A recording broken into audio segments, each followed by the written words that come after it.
आओ बच्चों, आज हम पढ़ेंगे पाठ 15 अपना अपना काम। प्रत्येक व्यक्ति का तथा उसके कामों का अपना अपना विशेष महत्व होता है। कोई काम छोटा या बड़ा नहीं होता तथा सभी व्यक्ति अपनी क्षमता एवं सामर्थ्य के अनुसार ही काम करते हैं। यह कहानी काम के महत्व को ही प्रकट करती है। काम का महत्व समानता का भाव, शारीरिक एवं मानसिक श्रम का बोध, ये इस पाठ के जीवन मूल्य हैं। बहुत समय पहले की बात है, ब्रह्मपुत्र नदी के तट पर बसा एक छोटा सा नगर था, अभयपुरी। एक दिन वहां के राजा के मन में नौका विहार करने का विचार आया। राजा अपने साथ अपने एक विश्वास पात्र मंत्री को भी नौका विहार के लिए लेकर चले।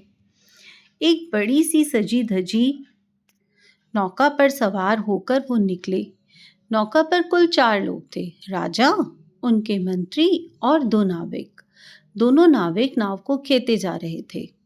सभी को बहुत आनंद आ रहा था। नौका नदी में आगे बढ़ती जा रही थी। शीतल हवा मंद मंद बह रही थी। राजा तथा मंत्री की आंखें मूंद कर शीतल हवा का मजा ले रहे थे। नाविकों ने सोचा कि राजा और मंत्री सो रहे हैं। उन्हें सोया जानकर दोनों नाविक आपस में बातें करने लगे। एक नाविक ने अपने माथे का पसीना पोंछते हुए दूसरे नाविक से कहा, देखो, ईश्वर का कैसा न्याय है। हमारी तरह ये मंत्री जी भी तो राजा के सेवक ही हैं, लेकिन हम दोनों धूप में पसीना बहा रहे हैं और ये आराम से लेटे हुए हैं। लेकिन हमारे राजा को हमारी परवाह कहाँ। दूसरे ने भी उसकी हाँ में हाँ मिलाई। राजा आंखें बंद किए हुए थे, लेकिन वो सोए नहीं थे। उन्होंने नाविकों की बातें सुनी, लेकिन बिना कुछ बोले चुपचाप लेटे रहे। कुछ देर बाद राजा ने आंखें खोली। थोड़ी ही दूर पर एक टापू दिखाई दिया। राजा ने नाव को टापू के किनारे लगाने का आदेश दिया।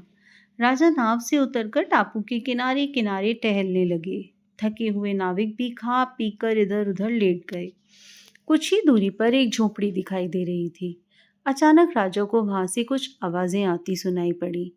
राजा ने तुरंत एक नाविक को बुलाकर कहा, जरा जाकर पता लगाओ कि ये आवाजें किसकी हैं। राजा की आज्ञा पाकर नाविक तुरंत उस ओर भागा जहां से आवाजें आ रही थी। कुछ देर बाद वह लौट कर आया और राजा से बोला, महाराज, वहां कुतिया के छोटे छोटे पिल्ले रो रहे हैं। कितने पिल्ले हैं नाविक? राजा ने पूछा। नाविक चुप रहा, क्योंकि उसने उनकी गिनती तो की नहीं थी। वह उल्टे पांव भागा, दौड़ते हांफते वापस आकर बोला, महाराज, 5 पिल्ले हैं। राजा ने फिर पूछा, उनमें से कितने नर हैं और कितने मादा? नाविक चकराया, क्योंकि उसने तो इस बारे में सोचा ही नहीं था। वह फिर दौड़ता हुआ झोपड़ी की ओर गया और आकर हांफते हांफते बोला, महाराज, पिल्लों में 2 नर और 3 मादा हैं। राजा ने फिर पूछा, नाविक, पिल्ले किस रंग के हैं, काले, सफेद या भूरे रंग के? नाविक मुसीबत में पड़ गया। उसने तो इसका ध्यान ही नहीं रखा था। अब राजा ने पूछा है, तब उत्तर तो देना ही होगा। यह सोचकर वह चौथी बार भागता हुआ झोपड़ी की ओर गया और लौट कर बोला, महाराज, 2 पिल्ले काले रंग के हैं और 3 भूरे रंग के हैं। राजा ने इसके बाद नाविक से कुछ और नहीं पूछा। वे नाविक की हालत देखकर मन ही मन मुस्कुरा रहे थे। अब उन्होंने अपने मंत्री को अपने पास बुलाया और कहा, वहां झोपड़ी के पास से कुछ आवाजें आ रही हैं, जरा जाकर इसके बारे में पता तो लगाइए। राजा की आज्ञा पाकर मंत्री जी झोपड़ी की तरफ चल दिए। वे थोड़ी ही देर बाद लौट आए और बोले, महाराज, झोपड़ी के पीछे कुतिया के पिल्ले आपस में लड़ झगड़ रहे हैं। ये उन्हीं की आवाजें हैं। कितने पिल्ले हैं? राजा ने पूछा। 5, मंत्री ने झट से उत्तर दिया। उनमें से कितने नर हैं और कितने मादा? राजा ने पूछा। 2 नर और 3 मादा हैं, महाराज, मंत्री ने कहा। राजा ने फिर पूछा, पिल्ले किस किस रंग के हैं?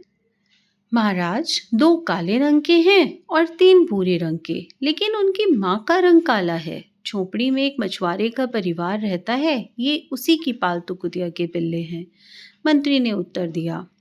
मंत्री से सभी प्रश्नों के सही उत्तर सुनने के बाद राजा ने नाविक की ओर देखकर कहा, मेरे प्रश्नों का उत्तर देने के लिए तुम 4 बार झोपड़ी तक गए। तुम्हें कितना परिश्रम करना पड़ा। और देखो, मंत्री जी ने एक ही बार में जाकर सारी जानकारी प्राप्त कर ली। अब समझे कि मनुष्य होते हुए भी सबके सब एक समान नहीं होते। कोई शारीरिक परिश्रम कर सकता है और कोई मानसिक। सबकी बुद्धि एक समान नहीं होती। इसलिए कोई मंत्री बनता है और कोई नाविक। हर किसी के कार्य का अपना अपना महत्व है। जिस तरह तुम मंत्री का कार्य नहीं कर सकते, उसी तरह मंत्री जी भी तुम्हारी तरह परिश्रम नहीं कर सकते। इसमें न्याय अन्याय की कोई बात नहीं है। नाविकों को राजा की सारी बात समझ में आ गई। वे समझ गए कि सभी मनुष्य के काम महत्वपूर्ण हैं।